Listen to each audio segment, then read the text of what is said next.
가장 큰 모순처럼 보이는 것은 기독교 안에 사랑이 있다는 것과 그리고 공의가 함께 공존한다는 그러한 것입니다. 하나님께서 인간을 사랑한다고 하시면서 하나님께서 어떻게 사랑하는 백성의 죄에 대해서 징계하시고 책망하시고 벌하실까라는 것들을 생각하면 이 두 가지가 하나님의 사랑의 요소와 하나님의 공의의 요소가 어떻게 그렇게 하나로 접촉점을 찾을 수 있는지, 이러한 것들이 어떤 때에는 우리에게 모순처럼 보이게 되는 그러한 일들이 있을 수가 있습니다. 그런데 우리가 이 사랑과 하나님의 하나님의 공의의 접촉점을 한 사람 그리고 한 사건과 어떤 시간, 이것을 통해서 이해하지 않으면 안 되는데, 그런데 그 한 사람 그리고 한 시간과 한 사건을 우리가 이해를 하기 위해서는 예수 그리스도 그리고 예수 그리스도의 십자가, 이것 외에는 하나님의 공의와 하나님의 사랑을 함께 이해할 수 있는 접촉점을 찾을 수 있는 길이 없는 것을 기억해야 합니다. 기독교의 중심 가운데 이것이 있습니다. 예수 그리스도 그리고 십자가가 하나님의 공의와 사랑을 한꺼번에 만족시키는 그러한 은혜가 있는 것을 보게 됩니다.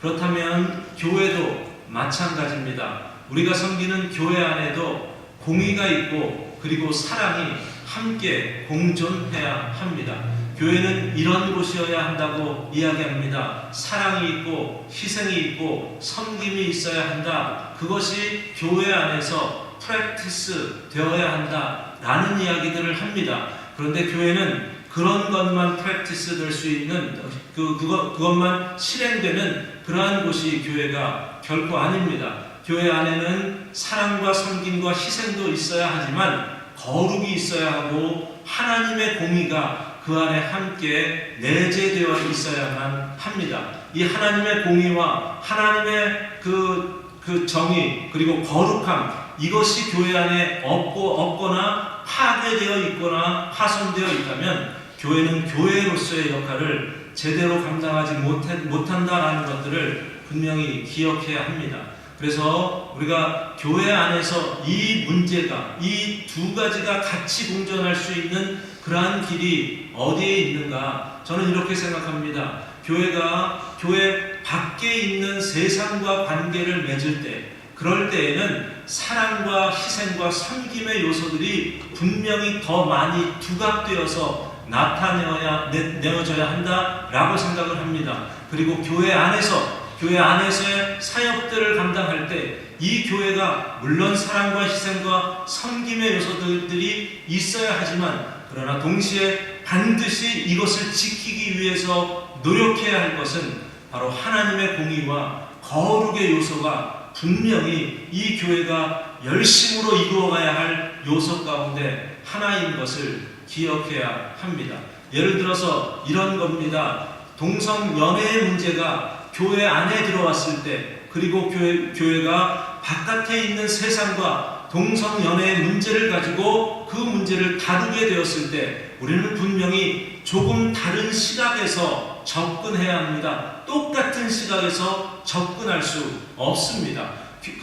만약에 세상이 가지고 있는 동성 연애의 생각을 우리가 가지고 있는 공평과 정의와 거룩의 문제를 가지고 다룬다면 우리는 그들을 질책하고 그들을 무시하고 그들에게 심판하는 것과 같은 그러한 것으로밖에 그들은 받아들일 수 없을 겁니다. 그렇기 때문에 우리가 그들에게 나아갈 때는 그들은 우리가 가지고 있는 어떤 영적인 프레임이 없는 사람들이기 때문에 그들을 향해서 나아갈 때는 더 많은 부분이 희생과 섬김과 그리고 그들을 향한 정말 무한한 사랑을 가지고 그들에게 나아가서 이 문제를 함께 다루어야 합니다. 그런데 교회 안에 이 문제가 들어왔을 때는 다릅니다. 교회는 이 문제를 반드시 지켜내기 위해서 거룩과 공의, 하나님의 말씀 안에서 이것을 해결하기 위해서 노력해야 한다는 말입니다.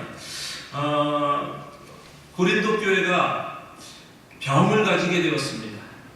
고린도 교회가 가지고 있는 이 병은 큰 문제였습니다. 이 문제를 다루기 위해서 바울은 어떤 식으로 이 문제를 다루었는지 바로 그와 같은 문제로 다루었습니다. 교회 안에 있는 문제이기 때문에 이 문제를 그냥 간과할 수 없었습니다. 지금 이 문제를 그냥 지나쳐버리거나 조금 늦게 이것을 다루게 되면 자칫 잘못하다가는 더 큰 병이 되어서 교회에게 큰 악영향을 미칠 것을 생각했기 때문에 바울은 이 교회가 가지고 있는 문제를 오늘 고린도전서 앞에 인사말이 끝나기가 무섭게 먼저 다루고 있는 것을 보게 됩니다.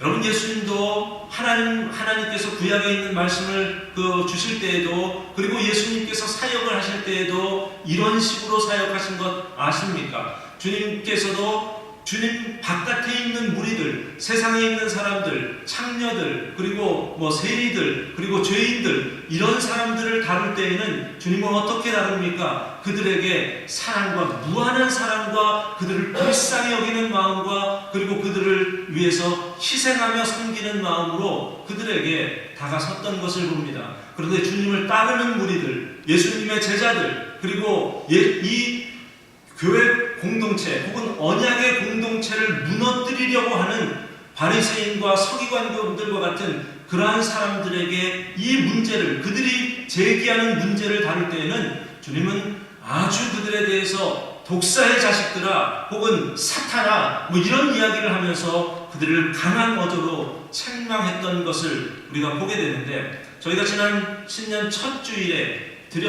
같이 보았던 말씀이 고린도전서 1장 1절부터 9절까지의 말씀이었습니다. 바울의 인사말이었습니다.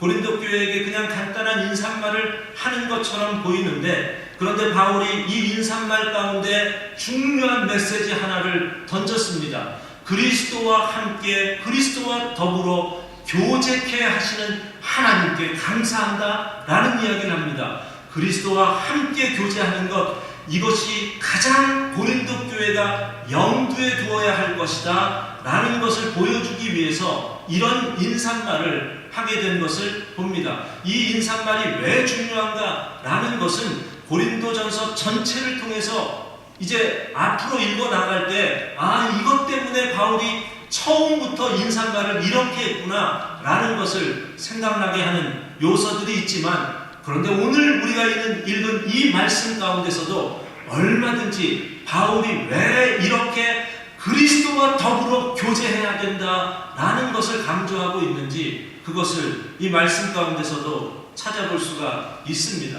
고린도 교회는 심각한 문제가 있는 것을 바울이 인사말 끝나자마자 언급하고 있는데, 이러한 식으로 바울이 편지를 쓴 것은 고린도 교회에게만 쓰지는 않았습니다. 특별히 고린도 교회와 비슷한 문제를 가졌던 교회가 있는데 갈라디아 교회입니다.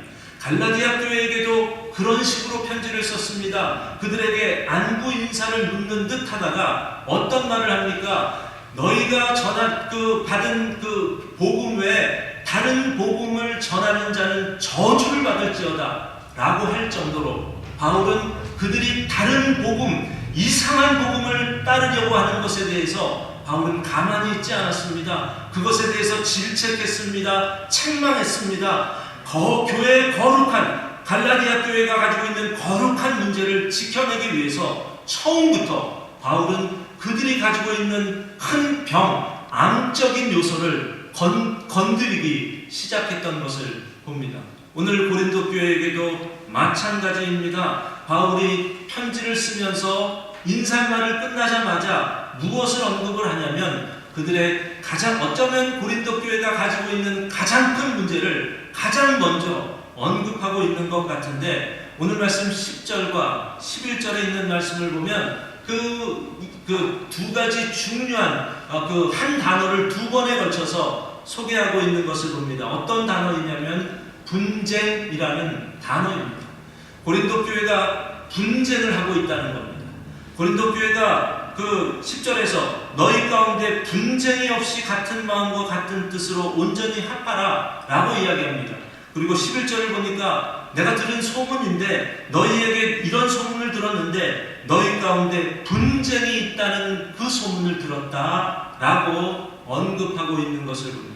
여러분, 분쟁이라는 단어의 뜻은 분리되고 찢어지고 갈라지고 나누어진다라는 그러한 뜻을 가지고 있습니다.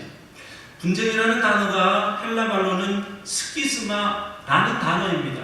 스키스마라는 단어에서 나온 영어 단어가 있습니다. 의학 용어로도 쓰이고 우리가 그것을 심리학의 심리학적인 용어로도 사용되는 그 단어가 있습니다.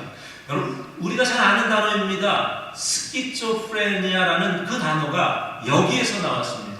이 스키조프레니아라는 단어를 한국말로 요즘은 어떻게 번역을 하냐면 조현병으로 번역을 합니다. 그런데 옛날에는 이 단어가 어떻게 번역이 되었냐면 정신분열증 이렇게 번역이 되어 있습니다. 무엇을 말합니까? 정신이 찢어지고 갈라져가지고 왔다 갔다 하는 그러한 질병을 가진 사람을 가리켜서 스키조프레니아라고 하는데, 지금 바울이 누구에게 이것을 사용하고 있냐면 고린도 교회에게 이 문제를 제기하면서 너희가 스키조한 그 스키스마를 가지고 있다라는 이야기를 하는데, 이 심각한 질병을 가지고 있는데 너희에게 있는 이 심각한 질병은 분쟁의 질병이다 라는 것을 말하고 있습니다. 바울은 이 문제가 얼마나 심각한 것인가라는 것을 이야기하기 위해서 12절에서 이렇게 말합니다. 내가 이것을 말하거니와 너희가 각각 이르되 나는 바울에게, 나는 아볼로에게, 나는 게바에게, 나는 그리스도에게 속한 자라 한다는 것이니, 지금 바울은 이 교회 안에서 4개의 분파들이 나누어진 것을 이야기를 합니다. 여기에 언급된 사람들의 이름을 보면 전부 다 어떻습니까? 대단한 사람들이었습니다. 바울파가 있습니다. 이 바울파는 어떤 사람입니까? 고린도 교회를 개척한 사람이 바울 아닙니까? 그리고 또 아볼로는 누구입니까? 바울 나중에 고린도 교회를 성장케 하고 더 아주 건강하게 자라게 하는데 중요한 역할을 했던 사람이 아볼로인데 아볼로파가 생겼답니다. 게바는 누구입니까? 베드로의 다른 이름입니다. 초대교회의 아버지와 같은 사람이 베드로입니다. 그런데 그 게바파가 있다고 합니다. 그런데 또 거기다가 그리스도파까지 있다고 합니다. 저는 이 4가지 파, 그 당시에 고린도 교회에 존재했던 4가지 파 중에 어느 파가 제일 강했고 어느 파가 제일 약했는가? 아마 제 생각에는 순서대로, 바울이 언급한 순서대로가 아닐까라고 추측을 해봅니다. 왜냐하면 바울이 고린도 교회를 개척했습니다. 그러니까 이 사람들은 처음에 바울을 통해서 예수를 믿게 됐습니다. 그 고린도 교회 개척 멤버와 같은 사람들이 그 안에 터줏대감처럼 자리 잡고 있습니다. 나는 바울에게서 세례를 받았어 라고 나중에 이야기하지 않습니까?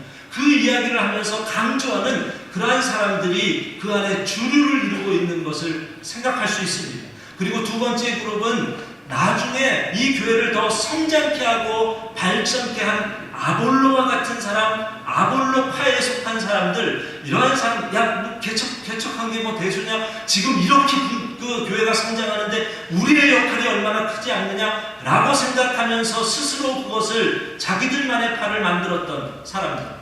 여러분, 게바는 어떤 사람입니까? 베드로는 그 율법주의적인 생각들, 그리고 유대교적인 어떤 장로의 유전이나 또 전통 이런 것들을 중요하게 여겼던 사람들. 베드로도 한동안 자기의 그 고정관념을 깨기가 너무나도 힘들었던 적이 있는데 바로 그와 비슷한 부류의 사람들이 게바파가 아니었을까라고 생각을 합니다. 그러면 그리스도파는 어떤 파였을 것 같습니까? 여기저기 파들을 막 만들어내면서 이것도 이 파가 좋다, 저 파가 좋다 이런 사람들을 보면서 한심하게 생각하면서 어떻게 교회 안에 이렇게 파가 나누어질 수 있어? 그래, 다들 잘났다. 그럼 우리는 그냥 그리스도파 하자. 이런 사람들이 아닐까라는 상상을 해봅니다. 아무튼 여러 개의 파로 나누어져 있었답니다. 서로 잘났답니다. 다시 이야기해서 이들이 분쟁을 하게 되는 가장 큰 근거는 어디에서부터 비롯이 되냐면 바로 교만입니다. 내가 잘났기 때문에 저렇게 믿는 것보다는 이렇게 믿는 것이 정도를 걷는다라는 그런 교만한 마음들이 각자 교인들마다 가진 생각들이 다르기 때문에 바로 하나 되지 못하고 분쟁하고 이 교회가 가지고 있는 가장 큰 질병 가운데 하나인 분쟁의 그러한 그 병을 고린도 교회가 가지고 있었던 것을 봅니다. 교회뿐만 아닙니다. 지금 우리가 섬기는 이 교회도 마찬가지고 여러분의 가정도 마찬가지고 그리고 우리가 예수 그리스도의 이름으로 모였다고 하는 단체나 조직들도 마찬가지입니다.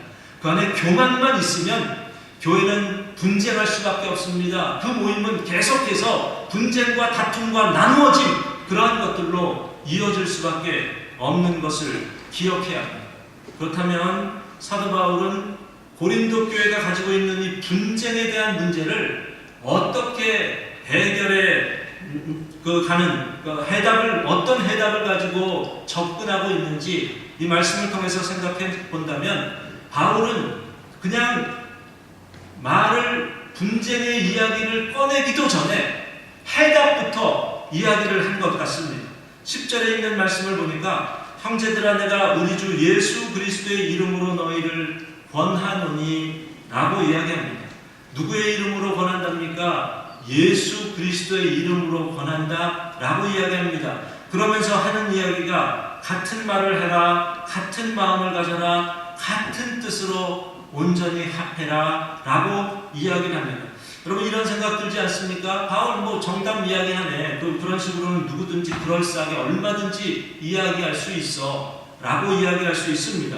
바울이 잔소리하는 것 같습니다. 우리가 아이들이 싸우면 너 하나밖에 없는 형이고 동생이고 누나고 오빠고 한데 너네들끼리 그렇게 싸우면 어떡하냐? 좀 용서하고 서로 그냥 같이 좀 잘 지내라 라고 이야기하는 것들처럼 바울이 고린도 교회가 같은 마음을 품지 못하기 때문에 그들에게 같은 마음을 품고 같은 말 좀 하고 같은 뜻으로 좀 너네끼리 좀 합쳐라 라고 이야기하는 것처럼 들리십니까?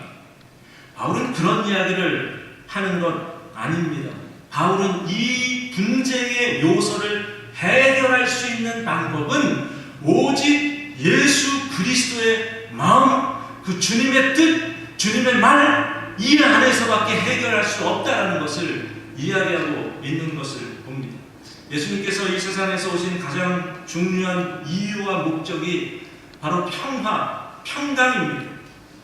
요한일서 4장 10절에서 이렇게 말합니다. 사랑은 여기 있으니 우리가 하나님을 사랑한 것이 아니요 하나님이 우리를 사랑하사 우리 죄를 속하기 위하여 화목제물로 그 아들을 보내셨습니다.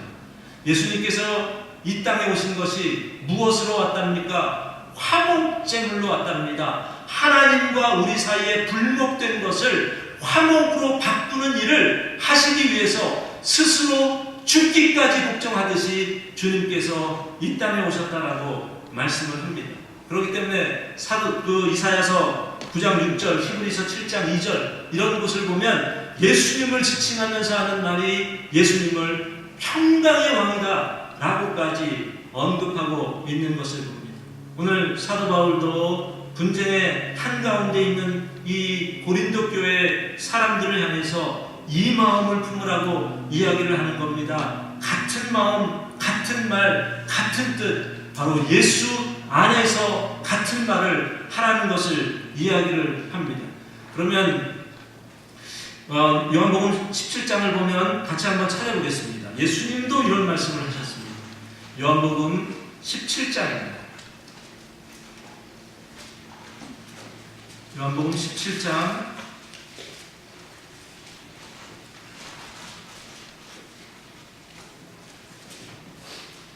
21절입니다. 같이 읽습니다. 아버지여, 아버지께서 내 안에, 내가 아버지 안에 있는 것 같이 그들도 다 하나가 되어 우리 안에 있게 하사 세상으로 아버지께서 나를 보내신 것을 믿게 하옵소서. 이 말씀을 보시면 예수님이 어떤 한 문제를 놓고서 하나님 아버지께 기도를 합니다. 그런데 그 한 문제가 어떤 문제냐면 이들에게 하나가 되지 못한 것의 문제를 가지고 이야기를 하고 있습니다. 이 하나됨의 문제를 놓고서 어떻게 다루고 있냐면 아버지께서 내 안에 내가 아버지 안에 있는 것 같이 라고 이야기합니다. 우리가 하나가 된 것 같이 저들에게 하나됨의 문제가 해결될 수 있게 해달라고. 그런데 그 문제를 어떻게 해결할 수 있다고 이야기하냐면 내가 아버지 안에 있는 것 같이 그들도 다 하나가 되어 우리 안에 있게 하사라고 이야기합니다. 여러분 이 말씀을 어떻게 이해하십니까? 그들도 하나가 되어서 우리 안에 있게 하사라고 이야기하는데 예수님이 저들이 같이 한 마음을 잘 품은 다음에 우리 안에 들어오면 된다라고 그런 마음에서 지금 이런 기도를 하고 있다고 생각하십니까? 그런 것 같지 않습니다. 그들이 하나가 될 수 있는 가장 큰 근거는 그들이 우리 안에 들어왔을 때 하나님과 예수 그리스도가 삼위일체 하나님이 하나 되신 그 모습 안으로 그들이 들어오게 되었을 때 그들도 하나가 될 수 있다라는 그러한 마음을 가지고 하나님 아버지 앞에 기도하는 그 모습을 보여주고 있습니다. 예수님도 하나됨의 문제를 이렇게 해결할 수 있다는 것을 이야기를 합니다. 바울이 오늘 고린도 교회에게 이야기하는 것도 마찬가지입니다. 그들이 하나가 될 수 있는 그러한 같은 뜻, 같은 말, 같은 마음을 가지고서 할 수 있는 분쟁의 요소를 해결할 수 있는 방법은 예수 그리스도 안에서 예수 그리스도의 마음을 품고 예수 그리스도의 생각을 가지고 예수 그리스도께서 하신 그 말씀을 가지고 나아갈 때에만 하나가 될 수 있다는 것을 그가 이야기하고 있는 겁니다. 그래서 빌립보서 2장 5절에서 8절의 말씀에서도 이런 말씀합니다. 너희 안에 이 마음을 품으라. 곧 그리스도 예수의 마음이니 그는 근본 하나님의 본체시나 하나님과 동등됨을 취할 것으로 여기지 아니하시고 오히려 자기를 비워 종의 형체를 가지사 사람들과 같이 되셨고 사람의 모양으로 나타내사 자기를 낮추시고 죽기까지 복종하셨으니 곧 십자가에 죽으시고. 이게 바로 예수님께서 하나 되게 하신 하나됨의 방법인데 너희도 교회가 하나가 돼서 한 사역을 나타나기 위해서는 너희 안에 이 마음을 품어야 한다. 예수 그리스도의 마음을 품어야 한다라고 말씀을 합니다. 그러면서 오늘 말씀에서 13절에서 이렇게 말합니다. 그리스도께서 어찌 나뉘었느냐라고 이야기합니다. 예수님은 화평을 위해서 이 땅에 오셨고 하나님과 우리 사이에 나뉘어졌던 불목을 화평으로 화목하게 하는 화목제사로 주님께서 그렇게 드려지신 분이신데 너희는 지금 예수를 믿는다고 하지 않느냐? 예수를 믿는다고 하면서 너희 안에 분쟁이 있다면 너희가 정말 예수 믿는 사람들 맞냐? 너희가 정말 그리스도인이 맞냐? 너희가 정말 교회라고 할 수 있는 그 교회의 요소를 너희가 제대로 가지고 있느냐라는 것을 바울이 이야기하고 있는 겁니다. 교회뿐만이 아닙니다. 가정도 신앙인 간의 관계도 마찬가지입니다. 우리 안에 그리스도 예수의 마음이 없다면 우리는 분쟁할 수밖에 없습니다. 계속해서 분쟁의 요소들이 있다면 내가 하나님과 어떤 관계에 있는지를 점검하는 것이 중요하다는 것을 기억해야 합니다. 가장 큰 전도는 세상을 향해서 우리가 하나님과 연합되고 하나가 된 것을 증명해 보일 줄 아는 겁니다. 그래서 세상이 우리를 볼 때 우리가 주님과 하나 된 그 모습을 보며 부러워하며 그들도 우리와 똑같은 위치에 설 수 있게, 그래서 그들도 역시 하나님 안에 거하여서 하나님과 하나가 될 수 있는 그러한 모습을 보일 수 있게 한다면 그것이야말로 가장 위대한 강력한 전도가 되는 것입니다. 여러분 룻기서를 아십니까? 룻기서의 룻과 나오미의 관계가 어떻게 만들어지게 됩니까? 나오미가 어떤 사람입니까? 이방 땅 모압으로 가서 잘 먹고 잘 살기 위해서 모압 땅으로 갔습니다. 모압 땅에 갔다가 남편을 잃어버리고 두 아들 다 잃어버렸습니다. 혼자 남았습니다. 며느리를 데리고 가봐야 고향 땅 베들레헴으로 가봐야 아무 쓸모가 없는 겁니다. 자기에게는 오히려 혹과 같은 그러한 존재들이 두 며느리였습니다. 그래서 자기를 쫓아오려고 하는 이 두 며느리에게 야 너네 그냥 모압 땅에 있어. 왜 나를 쫓아오려고 하냐? 돌아가라고 그렇게 이야기할 때 룻이 나오미에게 무슨 말을 합니까? 룻이 이런 이야기를 합니다. 어머니의 백성이 나의 백성이 되고 어머니의 하나님이 나의 하나님이 되시리니 어머니께서 죽으시는 곳에서 나도 죽어 거기 묻힐 것이라. 만일 내가 죽는 일 외에 어머니를 떠나면 여호와께서 내게 벌을 내리시고 더 내리시기를 원하나이다. 여러분 지금 어머니와 하나가 된 것을 끊는 것이 싫어서 어머니에게 그냥 붙여서 사는 것이 자기에게 너무나 좋아서 지금 이 이야기를 하는 것 같습니까? 아닙니다. 어머님만 보면 한심합니다. 얼마나 한심합니까? 쫓아가면 고생길이 환한데 그런데 이상하게 어머니가 이 땅에 와가지고 그 남편을 잃고 자식들을 잃고 낙심과 절망과 패배자의 모습으로 돌아가는데 그런데 그 어머니의 모습이 패배자의 모습으로 보이지를 않는 겁니다. 왜 그렇습니까? 룻이 보았던 것은 무엇을 본 겁니까? 패배자의 모습으로 보여야 하는 어머니를 하나님이 가만히 두지를 않는 것을 보는 겁니다. 하나님이 왜 저분을 저렇게 놓치지 않고 저분이 하나님을 버리고 이 땅에 이방 땅으로 온 것 같은데 하나님이 왜 저분을 저렇게까지 간섭하시고 사랑하시고 포기하지 아니하시고 끝까지 저렇게 하나님께서 사랑으로 인도하시는지 그 하나님을 보니까 룻이 도저히 그 하나님을 자기도 그 하나님을 붙잡을 수밖에 없게 되는 겁니다. 어머니의 하나님이 나의 하나님이 될 겁니다. 어머님이 묻히시는 곳이 내가 묻히는 곳이 될 겁니다.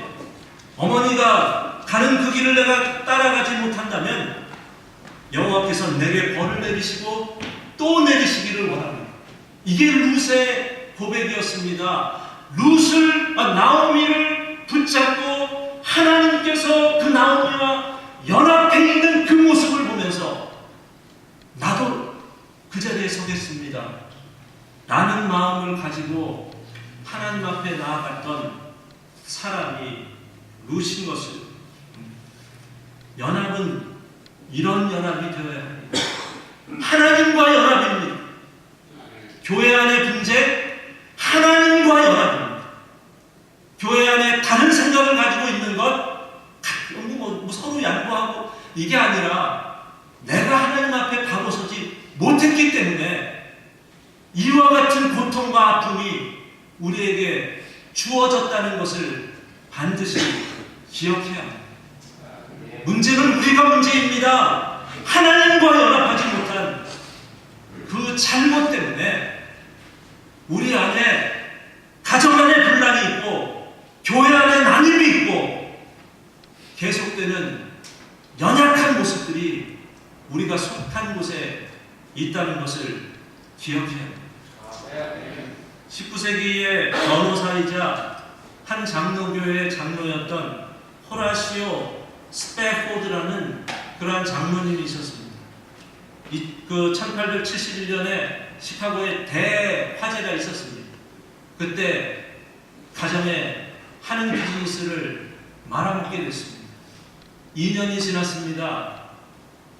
식구들을 데리고 유럽으로 고향 땅을 방문하려고 배를 태워서 타고 가려고 하다가 자기가 하는 이 작은 비즈니스가 문제가 생겨서 이 문제를 먼저 해결해 놓고 가려고 식구들을 먼저 보냈습니다. 아내와 세 딸이 가다가 큰 철갑선과 같은 영국 그 배를 만나서 그 배가 부딪혀서 그 자리에서 30분 안에 배가 그 자리에서 가라앉게 침몰하게 되었습니다. 세 딸을 그 자리에서 잃었습니다. 그 아내가 겨우 거기서 간신히 살아남게 되었습니다. 남편에게 전보를 칩니다. 나만 살아남고 세 딸은 바닷속에 수장을 하게 되었다 라는 전보의 소식을 남편에게 전합니다. 남편이 이 소식을 듣고서 배를 타고서 그곳으로 갑니다. 가다가 사람들이 여기가 바로 그 얼마 전에 그 침몰했던 배가 있는 그 가라앉은 이곳입니다라는 것을 보게 됩니다. 그것을 보면서 하염없이 눈물을 흘립니다. 하나님, 왜 나에게 이런 고통을 줄 수 있습니까? 하나님, 얼마나 나를 미워하셔서 이런 원망스러운 그런 하나님을 고백하게 하십니까? 라고 고백을 하다가 그의 고백이 바뀌게 됩니다. 그의 고백이 어떤 고백으로 바뀌게 되었냐면 그 고백이 찬송으로 바뀌게 되었고 감사로 바뀌게 됩니다. 자기는 분명히 원망으로 시작했는데 그 고백이 그냥 바뀌게 된 겁니다. 그 고백이 나중에는 찬송가에 실려 있게 됩니다. 우리가 부르는 찬송 가운데 찬송가 413장입니다. 내 평생에 가는 길 순탄하여. 여러분, 이 찬송의 1절이 이렇습니다. 내 평생에 가는 길 순탄하여 늘 잔잔한 강 같든지 큰 풍파로 무섭고 어렵든지 나의 영혼은 늘 편하다. 내 영혼 평안해. 내 영혼 평안해. 이게 말이 됩니까? 자기의 딸 3명이 수장되어 있는 바닷속을 바라보면서 하나님을 원망하면서 기도하다가 내 영혼 평안해. 이렇게 큰 파도로 덮친다 할지라도 내 영혼 평안해. 어떻게 이 고백이 가능합니까? 이게 호라시오라는 이 장로의 고백이라고 생각하십니다. 하나님께서 그 가장 고통 가운데 있는 그 한 원망의 목소리를 붙잡아 주셔서 그 원망이 원망으로 그치지 아니하시고 평강과 감사로 그치게 만들고야 마시는 하나님의 역사가, 하나님의 간섭이, 하나님의 연합이 그의 삶 가운데 있었기 때문에 이러한 고백이 가능케 되는 겁니다. 이 평안이 있는 사람들이 모인 가정은 평안할 수밖에 없습니다. 하나님과 평안을 지키고자 애쓰고 노력하는 교회라면 이 세상에 어떤 세력들이 이 교회를 넘본다 할지라도 우리는 평안할 수밖에 없다는 사실입니다. 오늘 바울은 분쟁 가운데 있는 고린도 교회를 너희의 분쟁의 문제가 무엇인지 아느냐? 그리스도가 아니었느냐? 그리스도를 제대로 믿고 있느냐? 그리스도와 제대로 연합해 있느냐? 라는 것을 가지고 예수 그리스도로 더불어 교제한다는 말이 바로 여기에서 나오는 겁니다. 우리가 정말 예수 그리스도로 더불어 교제하는 자들이라면 이 세상에 어떤 분쟁도 더 이상 너희들에게 분쟁이 아니라 연합과 화평의 문제로 바꾸어갈 수 있다는 그러한 고백을 바울이 하고 있는 것을 봅니다. 여러분, 마태복음 5장의 산상보훈의 말씀 가운데 그 예수님께서 팔복의 이야기를 할 때 제가 누누이 말씀드리지만 팔복의 내용은 거꾸로 이해하는 것이라고 했습니다. 어떻게 거꾸로 이야기합니까? 심령이 가난한 자는 복이 있나니 천국이 저희 것이며. 어떻게 거꾸로 이해합니까? 천국이 저희 것이라면 심령이 가난해야 한다 라는 것을 말하는 겁니다. 마태복음 5장 9절에 있는 말씀을 보면 화평케 하는 자는 복이 있나니 저희가 하나님의 아들이라 일컬음을 받을 것입니다. 이 말씀을 어떻게 이해하십니까? 너희가 정말 하나님의 아들이라 일컬음을 받는 자들이라면 화평케 할 수밖에 없는 자들이다. 분쟁의 요소가 우리 안에 있습니다. 예수 그리스도를 믿는데 분쟁합니까?